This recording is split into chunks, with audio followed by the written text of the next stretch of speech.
sir भल कथा आपन कहले सर आपन चाहिए गोटे डेंटिस्ट हो पारि था गोटे मेडिसिन स्पेशलिस्ट हो पारि था कि गोटे ऑन्कोलॉजिस्ट हो पारि था गोटे कार्डियोलॉजिस्ट हो पारि था किंतु आप न्यूरो सर्जन रहिले एवं न्यूरो सर्जरी करी आपन जे विश्वविख्यात सर न्यूरो सर्जरी हवा पई काई मन बोले देखंतु मु भाबे आपन रोगी मबगास आपन रोगोटा होउछ medical disease you can take homeopathic Ayurvedic Unani your aim is to get return and get cure difference होची आयुर्वेदिक होम्योपैथिक यूनानी आउ एक डिफरेंस सर्जरी गोटे लोकर पेटर अंतरी बंद हो जाए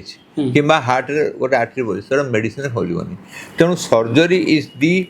एम ऑफ मेडिकल साइंस सब बड़ अट्राक्टिवनेस है सर्जरी कहीं बिना सर्जरी रे आपन माने किसी हेनी आजिकल आम देखुचे मत बहुत लोक बहुत आयुर्वेदिक खाई पार होम्योपैथिक खाई पार तुम रोगटा आयुर्वेदिक ठीक है होम्योपैथिक ठीक है बट तुमको आलोपैथी आयुर्वेदिक हाँ खाई पार 100% खाए कारण मो मदर आयुर्वेदिक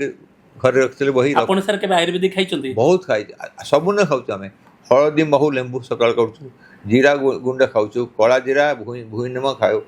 तो सब आम गाँव में पाने आम सब सबुन हलदी पानी कोदिन भूईनम कोदिन पसारुणी पत्र प्रतिदिन आम खाऊ कारण से आमको गोटे इम्यून सिस्टम दूसरा आज आम पिला कौन खाऊना तेणु